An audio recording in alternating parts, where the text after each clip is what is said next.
Bueno, tengo el placer, el honor y pues de presentar no solamente a un compañero, sino a un profesional que desde hace muchísimos años lleva trabajando no solamente en la educación, sino que dentro incluso del campo de la educación, un ámbito como el de la educación social, cuando entonces no existía la educación social y se trabajaban lo que se conocían como los programas de compensación educativa. Esa realidad hoy se ve reflejada en el día a día, en los planes de estudio, pero también se ve en el día a día del contexto en el que nos movemos continuamente. Si hay algo importante en este congreso, hay muchísimas cosas importantes, pero si hay algo muy interesante es la capacidad de los organizadores de alguna forma poder relacionar tres conceptos como son sociedad, como es el concepto de inclusión y como es el concepto de educación. Yo puedo asegurar que después de muchos estudios, de muchas investigaciones, el concepto de inclusión de alguna forma hoy abarca esos otros conceptos y parte de una realidad. Muchas veces nos podemos confundir cuando hablamos de sociedad, educación e inclusión y el concepto de inclusión empieza a nivel social. La inclusión educativa tiene razón de ser porque existe una situación de vinculación de la sociedad, de problemática en la propia sociedad. Cuando aparece el concepto de inclusión, aparece cuando hablamos de grupos, con sectores de esa población, de esa sociedad que son muy vulnerables y que quedan excluidos del contexto general, ¿no? del día a día. Como digo, el doctor profesor José María Fernández Batanero lleva muchísimos años trabajando en este campo, desde los niveles, no es más bajos, sino de distintos niveles, como puede ser la educación en los centros educativos de infantil, primaria, secundaria, en los equipos de orientación, y en la actualidad como profesor de la Facultad de Ciencias de la Educación de Sevilla trata estos temas con una gran intensidad y también con un gran compromiso social que ha sido de alguna forma su principio desde que trabaja profesionalmente en estos temas. Yo no soy quien tiene que ocupar los minutos de esta primera ponencia y doy paso al profesor Fernández Batanero cuando tú quieras, a tu disposición.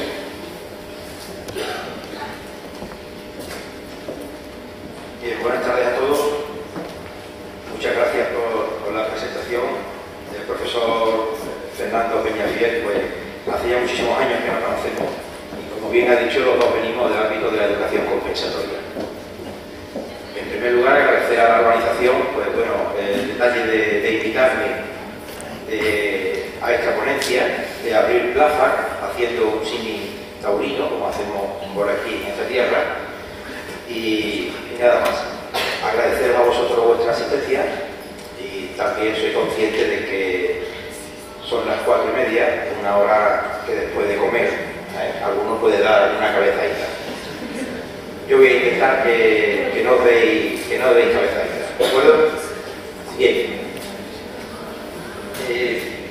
Yo, como bien veis ahí, el título de mi ponencia, los profesionales ante el reto de la educación inclusiva, yo voy a hablar fundamentalmente de una competencia básica que tienen que tener todos los profesionales que trabajen en el ámbito de la inclusión, como son las competencias éticas. Y voy a intentar haceros ver que, por muchas capacidades que tengan las personas, lo que es fundamental en la educación es, como decía Antonio Machado, es ser buena persona. Y en ese sentido va a girar prácticamente mi ponencia. Más que una ponencia, es una pequeña charla, ¿no? Y va a girar en el tema de la formación en la atención a la diversidad. Si nosotros hiciéramos un viaje astral, como la película aquella de Regreso al Futuro, que todo el mundo recordaréis, si nosotros cogiéramos un grupo de maestros y un grupo de médicos de finales del siglo XIX, cuando se institucionaliza la educación, es decir, cuando aparecen las escuelas públicas, si nosotros le hiciéramos un viaje astral en el tiempo y lo transportáramos ahora mismito, día de hoy, a Granada capital, pues podríamos coger al grupo de médicos y llevarlos al hospital público o a los hospitales públicos de aquí de Granada. Ellos verían cómo hoy día se están haciendo operaciones quirúrgicas sin necesidad de abrir el cuerpo humano. Verían cómo podemos ver el interior del cuerpo, es decir, su capacidad de adaptación sería, en una escala de 0 a 10, sería 0. Se quedarían sorprendidos. Pero si cogemos al grupo de maestros y los llevamos a alguna de nuestras escuelas, verían que tenemos mejores edificios, mejores mobiliarios, pero en el fondo la metodología es la misma: la pizarra y el libro de texto. Hay una frase que dice que a menudo la escuela mantiene metodologías del siglo XIX con profesores del siglo XX y alumnos del siglo XXI. Nos tenemos que preguntar si verdaderamente nuestra escuela, nuestro sistema educativo, está formando a las nuevas generaciones en un mundo que ya no existe. Una escuela que se creó a finales del siglo XIX con la Revolución Industrial para dar una formación básica: la lectura, la escritura y el cálculo. Y ha seguido manteniéndose así hasta nuestros días. Luego tendremos que hacernos muchas preguntas. A lo largo del siglo XX, los dos discursos predominantes en la educación han sido dos. El primer discurso, como estáis viendo, el de la excelencia, el de la capacidad, el del mérito, el de la homogeneización, el de que solamente tienen que ir hacia adelante los más capaces. Es un discurso, como veis ahí, de la evaluación de los resultados. No se le da importancia al proceso, solamente a los fines que se consiguen. Ese discurso ha sido predominante durante todo el siglo XX y todavía sigue hoy día, a pesar de todo el movimiento de integración, de inclusión que hoy día está viviendo nuestra sociedad.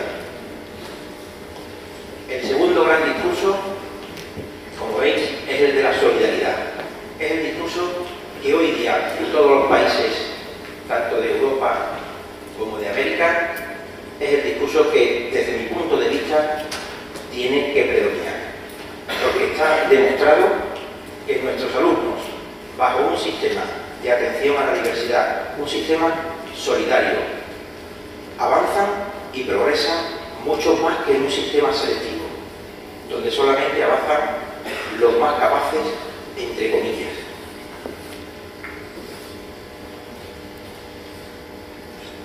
Os hablaba de la revolución industrial.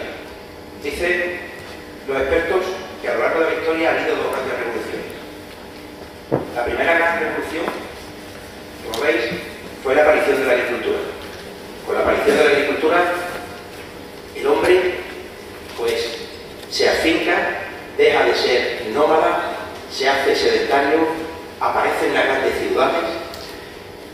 En definitiva, fue una revolución sin precedente en la historia de la humanidad. La segunda gran revolución fue la revolución industrial, que como consecuencia de ella aparecen los sistemas públicos de enseñanza a finales del siglo XIX. En el ámbito de la comunicación ha habido dos grandes revoluciones. Una primera revolución, como estáis viendo ahí, que fue la aparición del alfabeto. Y una segunda revolución es la aparición del código digital. Yo a mis alumnos siempre les digo que mi generación pertenecemos a la cultura del libro y el código escrito, pero mi hijo, por ejemplo, vosotros pertenecéis a la cultura de la imagen. Luego, no podemos tener un mismo mismo sistema educativo donde todavía sigamos empleando metodologías y premisas del pasado. Nos encontramos ante un reto que yo creo que es uno de los mayores retos que tiene la educación en el siglo XXI. Nuestro sistema educativo, la educación en general, como veis, tiene multitud de problemas. Pérdida de valores, diversidad, la introducción de las tecnologías de la información y la comunicación, problemas de convivencia, conflicto, exclusión social, desprestigio social de los profesionales que nos dedicamos a la educación, etcétera, etcétera. Luego, desde mi punto de vista, ¿cuáles serían las claves del éxito para transformar el sistema educativo, nuestro sistema educativo, para dar una educación verdadera a todos nuestros alumnos en un mismo contexto y al máximo de sus posibilidades? Partimos de una premisa básica. Todo el mundo tiene la capacidad de aprender. Cada uno aprenderá en función de sus capacidades. Pero todos tenemos esa capacidad y no se nos puede negar ni excluir. La clave del éxito, desde mi punto de vista, sería la primera: el tener en cuenta que la atención a la diversidad tiene que constituir un criterio de calidad en la enseñanza. Mientras nosotros no tengamos en cuenta la importancia que tiene la atención a la diversidad, el respetar los ritmos de aprendizaje, el respetar las diferentes motivaciones de cada alumno, en definitiva, el respeto a las distintas capacidades, difícilmente vamos a dar una educación de calidad. Luego, la atención a la diversidad en el tema de la educación inclusiva se convierte como el primer criterio de calidad. Un segundo criterio es la formación del profesorado. Formación del profesorado, pero una formación rigurosa en el ámbito de la atención a la diversidad. Una formación, pues, verdaderamente rigurosa, que no suceda como está sucediendo en muchas de nuestras universidades, donde la atención a la diversidad, las asignaturas en los planes de estudio relacionados con la atención a la diversidad, en unas son optativas, en otras son obligatorias. Es decir, parece que todavía no nos hemos dado cuenta de que estamos educando en contextos de diversidad. Y la educación en contexto de diversidad implica, en primer lugar, el respeto a la diferencia. Ya el informe McKinsey, en el 2007, decía que la calidad de un sistema educativo se mide por la calidad de sus docentes. Es objetivo, no hace falta ni discutirlo. La única manera de mejorar los resultados es mejorando la instrucción, mejorando los procesos de enseñanza. Pero los procesos de enseñanza solamente se pueden mejorar si tenemos buenos docentes. Y el desempeño, esa mejora, tiene que ir encaminada a todos los alumnos, no a los más capaces, a todos. El buen maestro es el que tiene 30 alumnos y saca adelante a todos. Ese es el buen maestro. Los buenos, como yo digo, van solos, no hace falta. Pero hay muchos que son los que necesitan esa ayuda y esa comprensión.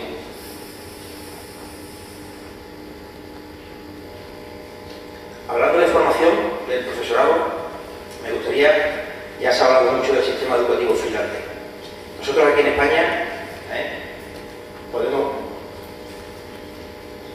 todo el mundo lo sabemos, que la profesión, por ejemplo, de magisterio, yo parto de una premisa: todo el mundo no puede ser maestro.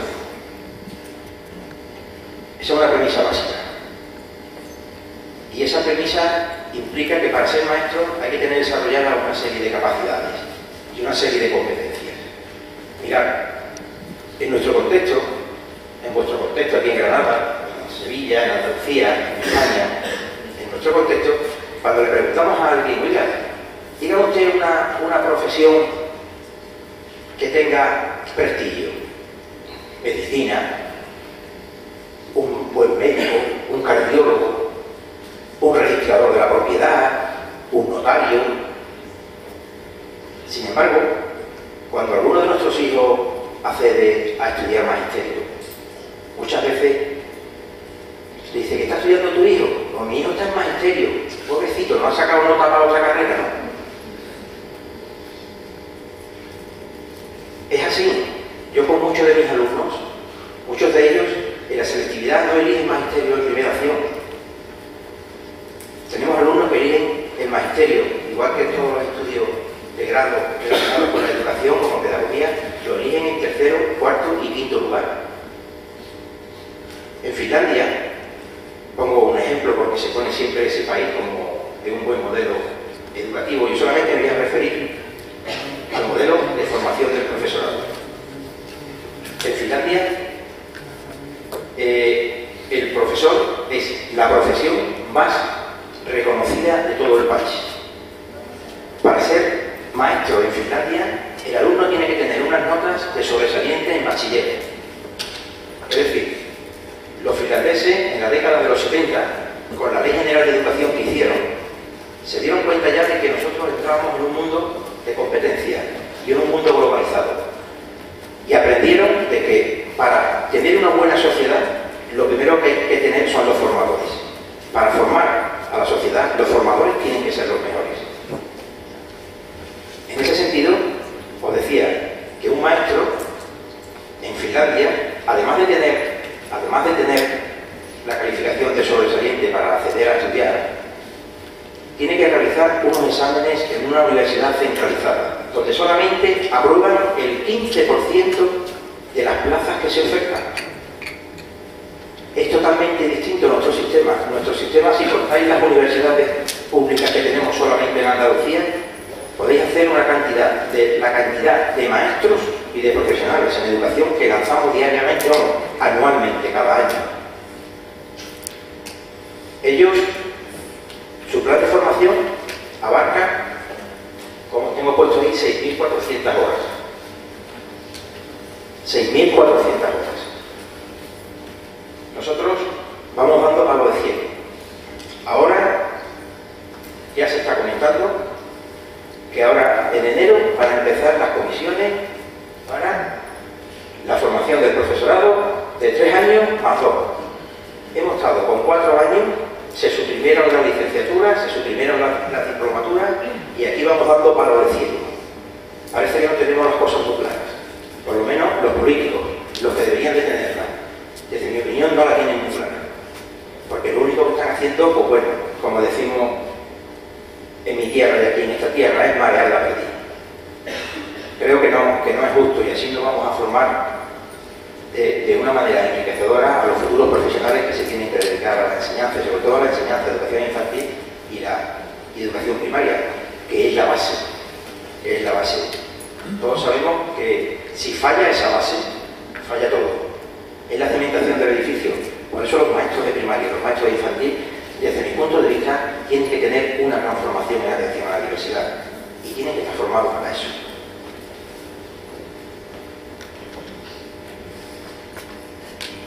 El profesorado inclusivo, que yo os comento, que todo profesor tiene que salir de su formación inicial en la escuela con una buena y rigurosa formación en temas de inclusión educativa, tiene que estar, como os pongo ahí, un profesor que busque la calidad, la equidad, la presencia, el aprendizaje y la participación de los niños.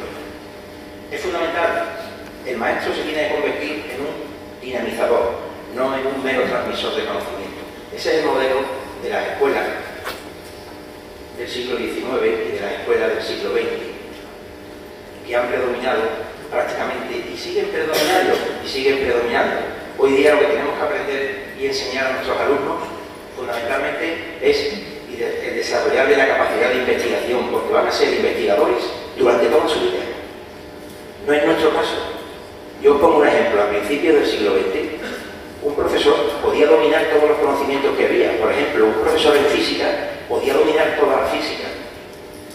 Pero durante el siglo XX, el almacén de conocimientos del mundo se ha ido duplicando una y otra vez de forma progresiva y lo sigue haciendo. Hoy día no hay ninguna persona que esté al tanto de todos los conocimientos. competencias, aprender a aprender, la famosa, porque van a ser investigadores, no darles unos contenidos ya elaborados por nosotros. Eso lo estamos viendo, nos aprendemos un programa y cuando lo tenemos ya aprendido, asimilado, nos sacan otro programa y tenemos que estar adaptándonos. Si no tenemos la capacidad de adaptación, automáticamente quedamos fuera del sistema. Y esa capacidad lo tienen que tener nuestros alumnos. La capacidad de aprender a aprender, desarrollar esa capacidad. Y más en un mundo donde ellos son nativos digitales. No como nosotros, en mi caso yo, por ejemplo, que soy un inmigrante digital en ese tema.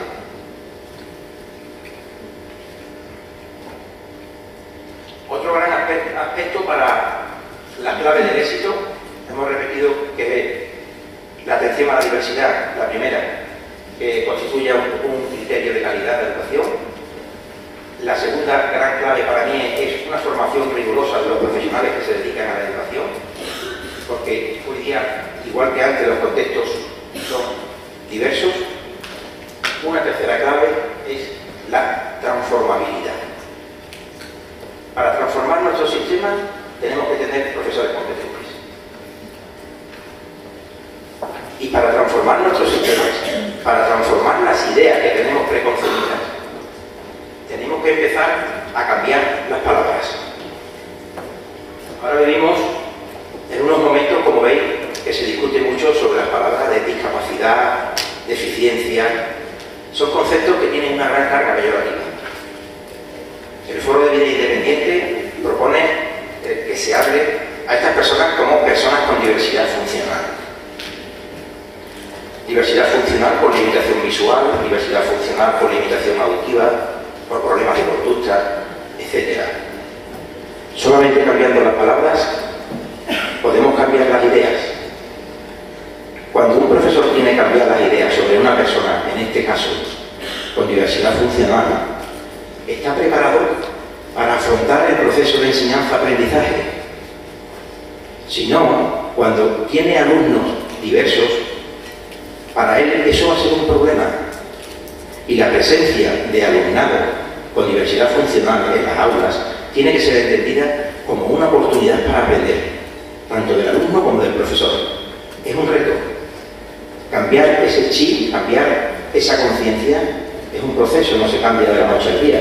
Es como el tabaco, el que se fuma todos los días 2 paquetes de tabaco y dice, bueno, ya a partir del 1 de enero dejo de fumar. Deja de fumar, pero hasta el día 30 de enero se está acordando todos los días. Y cuando pasan 2 años se sigue acordando. Es decir, las actitudes se cambian a medio y largo plazo, no son cambios. Luego, deberíamos empezar con ese tema de formación. Una formación con los planes de estudios consensuados, donde los contenidos de atención a la diversidad, de inclusión educativa, constituyan una gran parte de los planes de estudio de la formación de un maestro.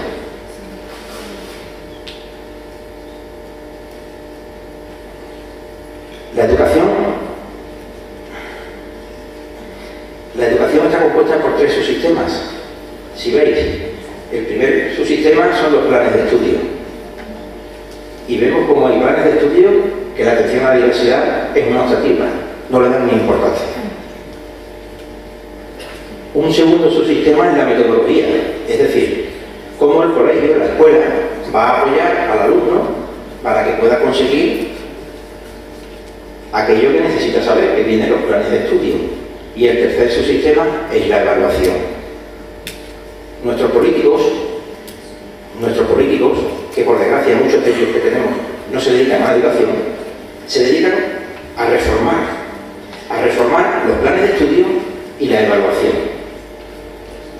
Yo considero que no hay que hacer tantas reformas, hay que transformar el sistema, no reformarlo, sino transformar.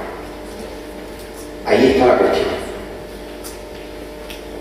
Fijaros bien, desde la introducción en el año 80, 79-80, cuando en este país se escucha por primera vez hablar de integración, que fue en una charla del director general de Educación en la Universidad de Salamanca. Desde entonces decía, fijaros bien las reformas educativas que se han hecho. Cada cambio de gobierno tenemos una reforma educativa. Hoy día, con respecto al sistema que tenemos, ya los políticos han dicho que cuando los que estén arriba bajan, se va a cambiar. Y estamos así continuamente reformando. Y no se enteran que no hay que reformar, hay que transformar. Y esa es la cuestión, transformar las escuelas para que no sea un mero seguimiento de una transmisión de conocimientos memorísticos, sino transformar nuestras escuelas para que el alumno desarrolle su creatividad, no se le guarde. Fijaros bien la frase que decía Gabriel García Márquez. Desde muy pequeño tuve que interrumpir mi educación para empezar a ir a la escuela. Es significativa desde mi punto de vista. Una cosa es la educación y otra cosa es la enseñanza. Son dos conceptos que, como todos sois del ámbito educativo, lo entendéis perfectamente. En la sociedad que nos encontramos hoy día, no se puede estandarizar la educación. Las tecnologías de la información y la comunicación tienen que contribuir a personalizar la educación. Eso es hacer una educación comprensiva, una educación basada en la inclusión. No es el niño el que se tiene que adaptar a la escuela, es la escuela la que se tiene que adaptar al niño. Y para hacer eso hace falta buenos profesionales. Y buenos profesionales formados y comprometidos con su trabajo. La formación, yo siempre digo que se apoya, la formación en el ámbito de la inclusión educativa se apoya en 4 pilares básicos. Un primer pilar, que es la dimensión social, en el sentido de que solamente con una buena formación en atención a la diversidad e inclusión se puede transformar la sociedad. Una educación donde todos tengan los mismos derechos y los mismos deberes. Una educación donde la atención a la diversidad sea considerada como un valor, que es en esencia un valor, y un valor que impregna todo el sistema educativo y por ende a toda la sociedad. Dimensión jurídica. Desde la Declaración de los Derechos Humanos en 1984 hasta pasando por la conferencia de Jotien en Tailandia en 1990, las normas uniformes para personas con discapacidad en 1993, la conferencia de Salamanca sobre acceso y calidad en 1994, el foro de Dakar, etcétera, etcétera. Son muchas las declaraciones que nos sirven de base jurídica para caminar hacia la inclusión. Caminar al margen de la inclusión educativa en los niveles de las enseñanzas no universitarias no tiene sentido. Si vosotros leéis nuestra ley, la Ley Andaluza de Educación, en el preámbulo, el objetivo fundamental es la inclusión educativa. Lo que pasa es que hay que tener medidas para ponerla en práctica y estrategias para desarrollarla. Pues todos somos conscientes de que implica un reto muy importante. No solamente, yo me estoy refiriendo solamente al profesorado, pero hay que cambiar muchas conciencias. Conciencia a toda la comunidad educativa. Una tercera dimensión sería la dimensión institucional, lo que os comentaba antes, que existan grupos de trabajo entre las diferentes universidades que se pongan de acuerdo en los planes de estudio, que la atención a la diversidad, la formación inicial en materia de atención a la diversidad o de inclusión educativa para los futuros profesores tiene que ser una premisa sine qua non. No tiene sentido que universidades la oferten de forma optativa, que una persona cuando salga de maestra, que aprueba las oposiciones, se va a enfrentar a un grupo de alumnos diversos. Y ya el remate es si te mandan a una escuela rural, como fue mi caso. Cuando yo aprobé las oposiciones de magisterio, mi primer destino fue una escuela rural, con 12 alumnos. niveles. Y a mí no me habían formado para eso. Así que durante los 2 primeros meses estás decaído, estás llorando y poco a poco te vas acostumbrando y vas desarrollando estrategias para dar respuesta a todos esos alumnos. Y eso es una realidad. Si nosotros vamos a cualquier clase, vosotros que habéis estado haciendo las prácticas, veréis que cada niño es diferente, diferentes ritmos de aprendizaje, diferentes motivaciones. Cuando lleváis 3 días con los niños, ya sabéis lo que es capaz de hacer uno y lo que no es capaz de hacer otro. Los conocéis perfectamente, como si fueran vuestros hijos. Eso os lo garantizo. Luego, personalizar la enseñanza no es difícil. Creo que es una cuestión de voluntad y de formación. Y un tercer aspecto importante es la dimensión curricular. Mirad, currículum integrado, partir de un currículum integrado. Se dice que nosotros solamente aprendemos lo que nos gusta, lo que no nos gusta no lo aprendemos. Luego tenemos que partir de cosas que sean significativas para nosotros. En la medida en que mi átomo es significativo, yo lo voy a aprender. Si no, no lo aprendo. Lo almaceno aquí y a los 2 meses, esto funciona como un disco duro. Me lo borra para dejar espacio para otras cosas. Es muy importante partir de currículos integrados, no de ámbitos de experiencia compartimentados como estamos trabajando con nuestros alumnos. El progreso que llevamos en educación infantil con una metodología globalizada debería continuar muchísimos años más.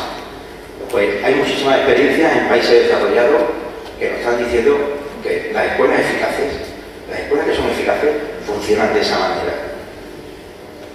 Formación del profesorado, lo que venía diciendo, en competencias docentes. El profesor es, desde mi punto de vista, es la columna vertebral del sistema educativo. Si yo os pregunto aquí, ¿quién de vosotros ha olvidado a sus primeros maestros? Estoy seguro de que no hay ni una persona que me diga que no se acuerda de sus maestros. Los maestros, en las edades de infantil y primaria, son nuestros modelos. Decía que el maestro es como el alfarero, que va formando. Luego, el componente ético que tenga el maestro es fundamental, porque el niño ve al maestro de una forma, bueno, tan diferente. Los que sois mayores y tenéis hijos, yo lo veo con mis hijos cuando estaban en el colegio. No, que me lo ha dicho el maestro. Que hombre, que no es así, que me lo ha dicho mi maestro. Es decir, el maestro es el modelo. Fijaros, os voy a poner 2 ejemplos.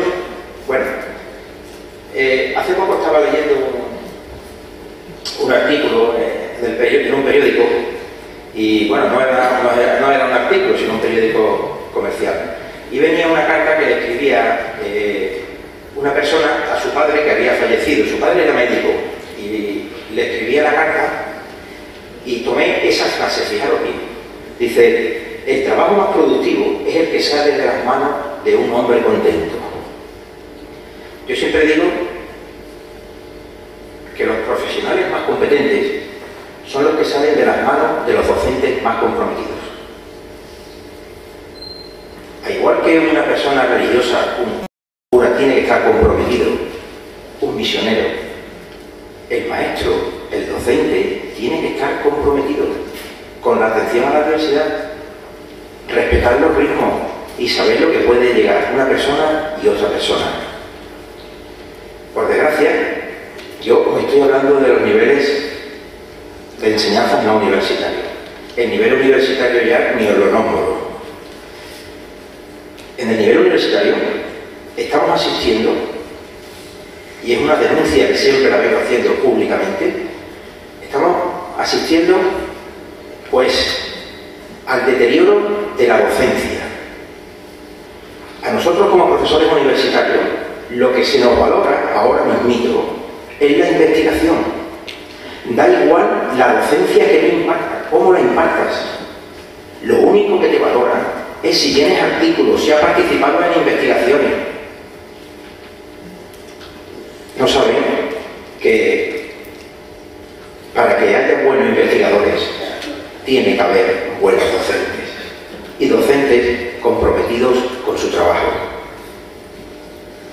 Mirad, Severo Ochoa, premio Nobel de Medicina, en 1959, cuando le dan en Oslo el premio, sube arriba a la tribuna, como yo me encuentro ahora mismo aquí, para hacer el discurso, y las primeras palabras se las dedica a su maestro, no a su familia. No dice, el premio es un reconocimiento, se lo dedico a mi familia por todos los años que yo le he podido quitar. No, no, no. El premio se lo dedico a mi maestro. Rodeja se llamaba. Se lo dedico a mi maestro porque fue el que me inculcó el amor a la química, el que me hizo motivante las clases. Sin él, yo hoy no estuviera aquí. Es parte, os he recogido parte del fragmento del discurso. Cuando lleguéis a casa, si os metéis en cualquier buscador, en Google, poner carta del maestro a Severo Ochoa, porque la carta que le escribe el maestro, que ya tenía 90 años, era un viejecillo, le escribe una carta que verdaderamente pone los pelos de punta, al enterarse de que sus primeras palabras iban dedicadas a él. Luego, ¿es importante el valor del maestro? Muchísimo. Nosotros no nos damos cuenta, pero un maestro tiene la capacidad de sacar a un niño adelante o de hundirlo para toda su vida. Y no solamente en infantil y primaria. Yo conozco muchísima gente que por el sistema que yo estudié, que era totalmente selectivo, el bachillerato unificado polivalente, donde empezábamos, por ejemplo, 50 en la clase y cuando llegábamos a segundo ya había 30, cuando llegábamos a tercero ya había 20 y tanto, y cuando llegábamos a COU, pues éramos 15. ¿Qué pasa? ¿Que los demás son tontos? ¿Se han quedado atrás? No. Es porque el sistema no estaba preparado para la atención a la diversidad. No satisfacía las necesidades personales. Os decía, por ejemplo, lo de cambiar las palabras para cambiar las ideas. Nosotros hablamos de necesidades educativas especiales, pero necesidades educativas especiales ¿para quién? Si especiales somos todos. Hoy día no se habla tampoco de diversidad funcional. Cuando hablamos de diversidad funcional en el ámbito educativo, estamos hablando de necesidades personales. Cada uno de nosotros tenemos unas necesidades educativas personales, no especiales. Especiales somos todos, todos. Luego, partiendo de ese concepto, creo que se podrían ir transformando muchísimas ideas que tenemos preconcebidas. Un caso similar, el de Albert Camus, premio Nobel también de literatura.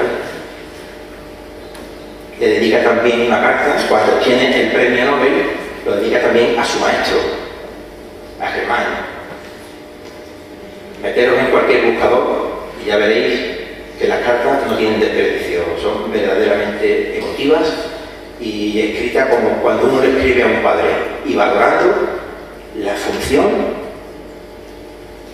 que ha realizado con él. Es decir, yo estoy aquí por usted, porque usted fue un muy buen maestro, y estoy aquí porque después he tenido muy buenos maestros, que por desgracia mucha gente no puede decir eso.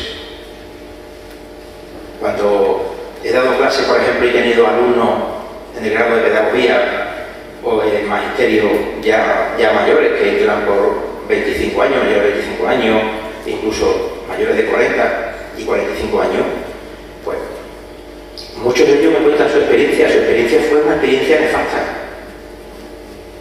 Por un simple maestro te puede truncar tu vida, te puede cortar tu futuro. Independientemente de que nuestra escuela prepare con unas premisas para una sociedad que yo les decía, una sociedad que no existe. Porque pensamos que si tú terminas una carrera hoy día, con esa carrera y con buenas notas, tú vas a acceder al mercado laboral. No, no. Eso se ha acabado ya. Y tenemos una prueba. primer país europeo que estamos produciendo una emigración con unas características sin precedente en la historia de España, de gente preparada. Fijaros bien, los alemanes nos cogen a nosotros seleccionándonos, no se gastan dinero en la formación y ahora ellos nos seleccionan. Que vengan médicos españoles, que vengan ingenieros. Formar a un médico, formar a un ingeniero cuesta muchísimo dinero, pero no nos damos cuenta de eso. Los formamos y se nos van. Y por ahí no amarran los perros por longaniza, Por ahí no amarran los perros. Algunos ingenieros, algunos médicos son valorados, están desarrollando un buen trabajo, pero el 90% están en unas situaciones muy precarias. Tengo conocidos y tengo alumnos que es lamentable que se tengan que ir por cuestiones laborales. Por eso os decía que nuestra escuela prepara para eso y nosotros pensamos en nuestros hijos que tienen que estudiar, que tienen que tener una carrera. No, son conceptos diferentes ya, esto está cambiando. Nuestra escuela tiene que preparar para otras competencias.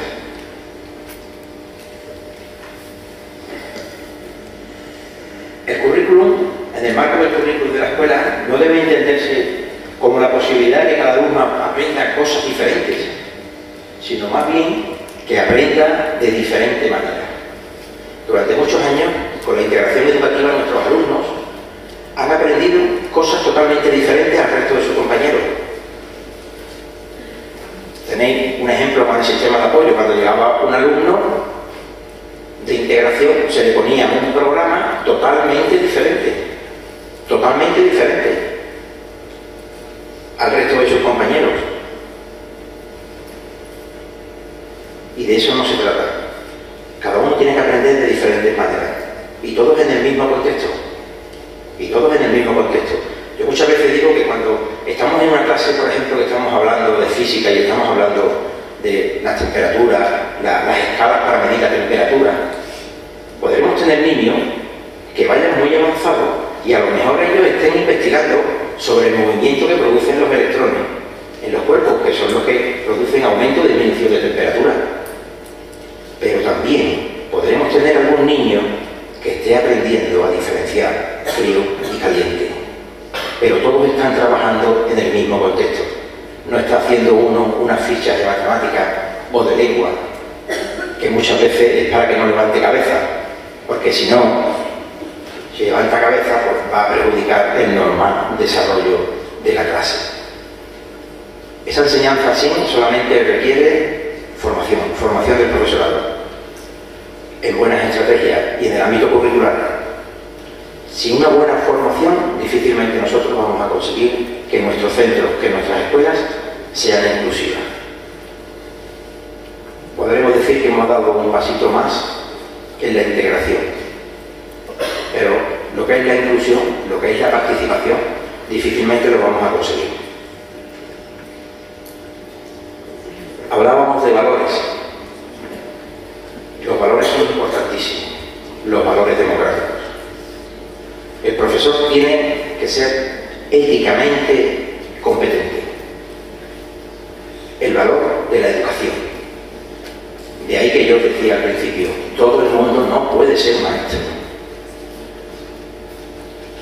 Aquí muchas veces nos pasa, y me ha pasado con mis hijos, cuando estaban en el colegio, que a lo mejor decía, al año que viene lo va a coger fulanito. Como lo coja fulanito, madre mía. ¿Veis? Es una cosa que pasa muchísimo. Porque existen en nuestros centros maestros que no son competentes, y lo sabemos, pero siguen desempeñando su labor. La educación no es una fábrica donde tú te equivocas y te puedes cambiar de cadena, te cambias a otro sitio, no.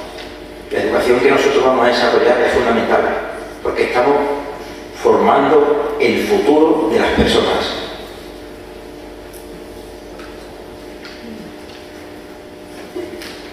Decía Casanova que la educación en una sociedad democrática o es inclusiva o no es educación. Está clarísimo. O es inclusiva o no es educación. Por desgracia todavía existe en nuestros centros una cierta, podríamos decir, como desconfianza hacia la inclusión. Todavía son muchos padres los que piensan que, bueno, que una persona con diversidad funcional en un aula lo único que puede hacer es entorpecer el desarrollo de su hijo. Muchas veces consideramos que porque paguemos en un centro confundimos calidad y precio, que porque paguemos en un centro mucho dinero creemos que le van a dar a nuestros hijos una mejor educación.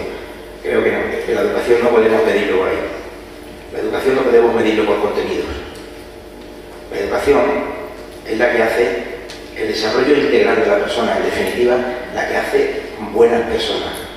Y si, además de ser buena persona, que es el requisito primordial, somos competentes, con capacidad de adaptación, podremos adaptarnos a todas las circunstancias y a todas las adversidades que los retos y la sociedad del siglo XXI nos están poniendo continuamente.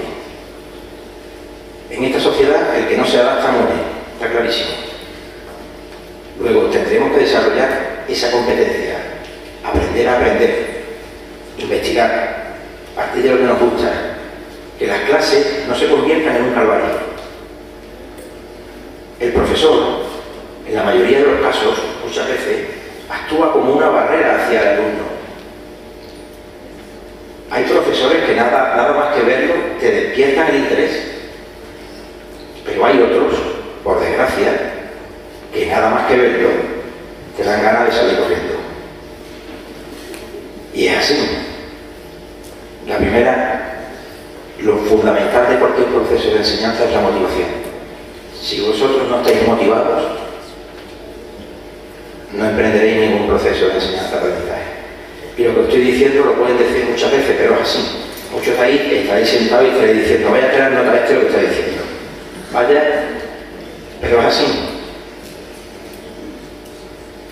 Aquí lo que interesa para muchos no es que aprendan algo, sino lo que interesa es el certificado. Vivimos en la sociedad del certificado. Luego, lo importante no es el final, lo importante es el proceso. Que ustedes aquí se lo pasen bien, que aprendan, que estén a gusto los 2 días. Y si encima tenéis vuestro certificado, pues maravilloso. Ese es el objetivo. En la formación del profesorado tenemos que llegar a lo que yo llamo la formación ética del profesorado, la alfabetización. Constituye la educación en valores tiene que constituir una premisa fundamental en la formación inicial y permanente del profesorado.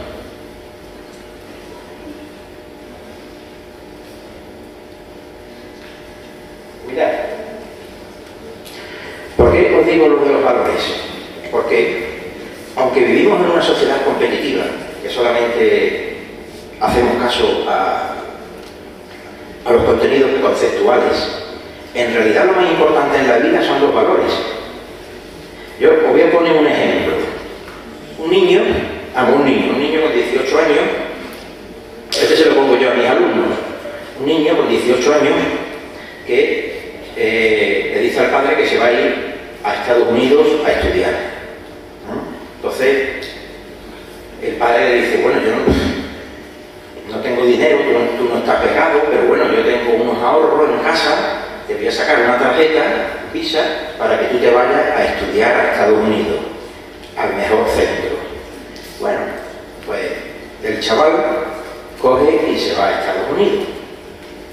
Se va en septiembre y pasa el mes de septiembre, pasa el mes de octubre, noviembre, diciembre, enero, y los padres sin tener noticias del niño.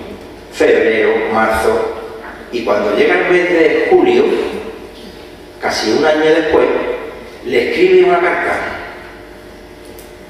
Le escribe una carta que dice: queridos padres, lamento no haber podido escribir antes, pero nada más llegar a Estados Unidos tuve un terrible accidente de tráfico.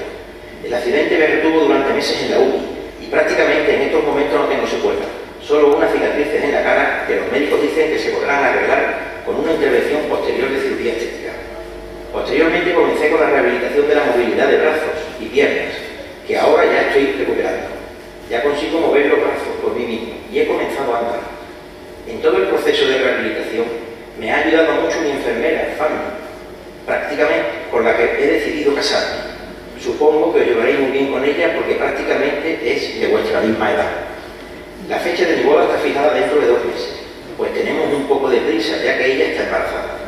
Cuando nazcan los niños, hemos pensado en ir a visitaros, para que así conozcáis a los mellizos, a Fanny y a su familia. Nos acompañará la madre de Fanny, ya que es una mujer anciana e impedida, y no podemos dejarla sola en Estados Unidos con su silla de ruedas. Entonces así, pasando 3 o 4 meses con vosotros, todos juntos conoceréis a los mellizos, a Fanny y su familia. Ya sé que he gastado un poco de dinero de más, pero comprenderéis que en esta situación no he tenido más remedio. Un beso de vuestros hijos que os quieren. La carta es para que te tiemblen las piernas, como padre.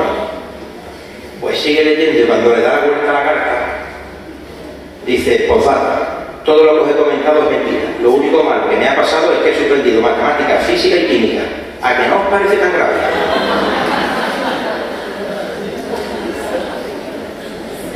¿Veis? Si analizamos la carta, el padre lee eso y es que eso hunde a una familia. Pero cuando ve que todo es mentira y que no ha aprobado ninguna asignatura, le da igual los 6.000 o 7.000 euros que se ha gastado, no pasa nada, hombre. Que se venga para acá, le vamos a hacer una fiesta cuando venga. Esa es la importancia de los valores. Por eso yo decía que en una sociedad como la que estamos viviendo hoy día, donde se están perdiendo muchísimos valores, estamos viendo los casos de corrupción, nuestros alumnos están viviendo continuamente eso. Aquí lo único que preguntáis a los niños pequeños que quieren ser o futbolistas de élite, es que la educación en valores es fundamental. Y la alfabetización ética tiene que empezar por el profesorado. Si el profesor no tiene unos valores éticos, difícilmente va a desempeñar su labor docente. El desarrollo de la inclusión requiere un profesorado que crea en lo que está haciendo y en lo que hay que hacer. Esto es como un misionero cuando se va al Congo. Tú tienes que creer en lo que estás haciendo. Porque en la medida en que tú creas lo que estás haciendo, te estás comprometiendo con tu trabajo. Y en la medida en que tú te comprometes con tu trabajo, podrás desarrollar una educación de calidad. Es un proceso. Un profesor transmisor de valores, con actitudes, y un profesor con virtudes. Actitud positiva frente a los alumnos con necesidades educativas personales. Actitud positiva que frente a un alumno que yo tenga un síndrome de Down, cualquier tipología, yo no lo vea como un problema, sino como un reto, como el inicio de un camino de aprendizaje, donde nos vamos a beneficiar los dos, tanto el alumno como yo como profesor. Ese es el buen profesor, y ese es el profesor que tiene que salir de nuestras facultades, de nuestras escuelas de magisterio. Porque vosotros, los que sois maestros, o pedagogos, os vais a dedicar al ámbito de la educación compensatoria, tenéis que tener una gran carga de valores. Como empezamos los valores, hemos perdido referentes. Yo le digo a mis alumnos muchas veces, la Segunda Guerra Mundial, los nazis, ¿quién os creéis que desarrollaron las cámaras de gas y todas las armas de destrucción masiva para lo que ellos llamaban la solución final? Pues eran ingenieros y arquitectos, eran gente muy bien formada, pero era gente que no tenía valores. Se habían perdido los valores éticos. No penséis de que los que hicieron las cámaras de gas eran cuatro gatos, no. Era gente y muy bien dotada de la cabeza, muy bien formada, pero con ese problema que estoy diciendo, le faltaban los valores. Yo en una investigación que realicé hace ya 4 años y que está publicado en 2012 en la Revista de la Educación Superior de México, una investigación donde participaron cerca de 15 universidades españolas, pues para ver las competencias que debería tener el profesor, además de las competencias didácticas, pedagógicas, de investigación.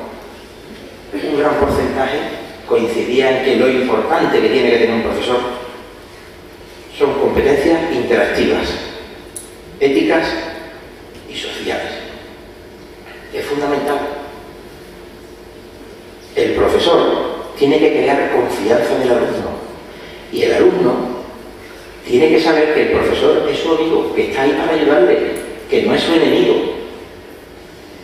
A que nosotros vemos muchas veces a nuestro profesor como el enemigo, el que me va a suspender, el que me va... Si partimos de esa premisa, pues difícilmente vamos a desarrollar el proceso de aprendizaje de manera productiva, porque estamos solamente pensando en el final. Lo importante, como he dicho, es el proceso. El proceso. No importa tanto los fines, por supuesto que importan, pero ya que una persona hace un sacrificio, estudia una carrera, no solamente tiene que tener su grado, sino también ser competente para desarrollar ese tipo de carrera, para desarrollar esas competencias para las cuales se ha formado. No muchas veces que lo que estamos haciendo son profesores incompetentes. Oiga, mire usted, que yo soy licenciado en el caso anterior, antes del máster de secundaria. Es que yo he hecho la carrera de licenciado en física y estoy en un instituto porque he hecho el CAP, el curso de actitud pedagógica. No, mire usted, de esto no se trata. Usted podrá saber mucha física o muchas matemáticas, pero usted no tiene capacidades didácticas, ni interactivas, ni sociales. La educación es diferente. El profesor se tiene que convertir en el líder, que verdaderamente sea valorado por el alumno. En la medida en que el alumno valora a su profesor, en esa medida se puede llevar a un proceso de enseñanza-aprendizaje con un final bastante feliz. En la medida en que hay una confianza, en que los dos se respetan. Pero eso solamente se hace desde el campo de los valores y desde el campo de la didáctica. Bueno, voy a ir terminando.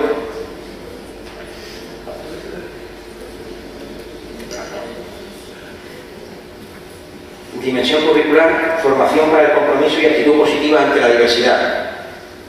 Por suerte, en muchas investigaciones que se hacen, hoy día todo el alumnado de la escuela de magisterio, de la universidad, tiene una actitud positiva ante la diversidad.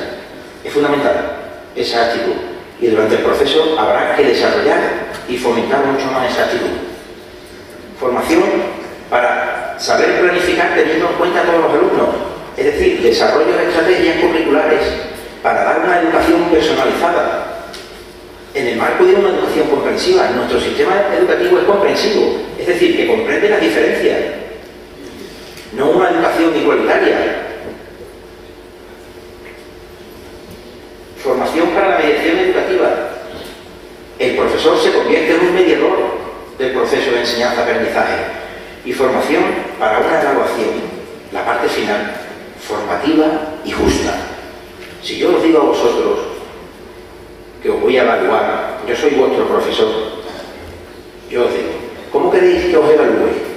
¿De forma igualitaria o de forma equitativa? De forma igualitaria es haciendo un examen para todo el mundo, igual. El que salte, lo salta. Es como si yo pongo una valla aquí para saltar y ahora, venga, a los niños, uno por uno. No saltan 1,20, para atrás. Suspenso. Otro. Oye, mire usted, es que yo tengo un problema motor. ¿Saltas 1,20, sí o no? No, para atrás. Mientras que la evaluación equitativa sería poner un examen teniendo las diferencias, un examen equitativo, donde no solamente se valore el resultado final, sino se valore el esfuerzo que ha hecho el alumno. Se valoren muchos aspectos, porque un alumno puede pasar durante un periodo de su vida, un periodo crítico, pero después lo va a solventar. Si nosotros en ese periodo que está mal, que el alumno ha hecho un esfuerzo, nosotros no le satisfacemos sus necesidades, le podemos estar haciendo un daño irreversible, totalmente irreversible. Y todavía, por desgracia, cuando evaluamos de forma igualitaria. Es un error, desde mi punto de vista, porque no atiende ni respeta las diferencias. Y si nosotros nos formamos en un sistema que no respeta las diferencias, difícilmente nosotros las vamos a respetar. Para terminar, el perfil de competencias del profesorado lo podemos estructurar en 4 grandes valores. Valorar la diversidad del alumnado, apoyar a todos los alumnos, a todos los aprendices, trabajar con los otros, trabajo cooperativo, nosotros aprendemos con los otros. No trabajo en grupo, trabajo en grupo es una estrategia. Como mis alumnos, un trabajo en grupo y después cada uno hace una parte, no. Eso es trabajo en grupo, pero no es trabajo colaborativo. Pero muchos no se enteran. Se entregan el trabajo y bueno, ha habido tan poca consistencia que incluso no han respetado ni el tipo de letra. Uno ha hecho un tipo de letra, el otro. Eso no es trabajo colaborativo, es que para eso no hacemos un trabajo. Y cuidar el desarrollo profesional. La enseñanza es una actividad de aprendizaje constante y el profesorado debe tomar la responsabilidad de su formación permanente. Si queremos que el día de mañana nosotros desarrollemos nuestra labor contentos, porque el que no desarrolla su labor docente contento es un mal profesional y está haciendo mucho daño a la sociedad, y más en el ámbito educativo. Muchas gracias.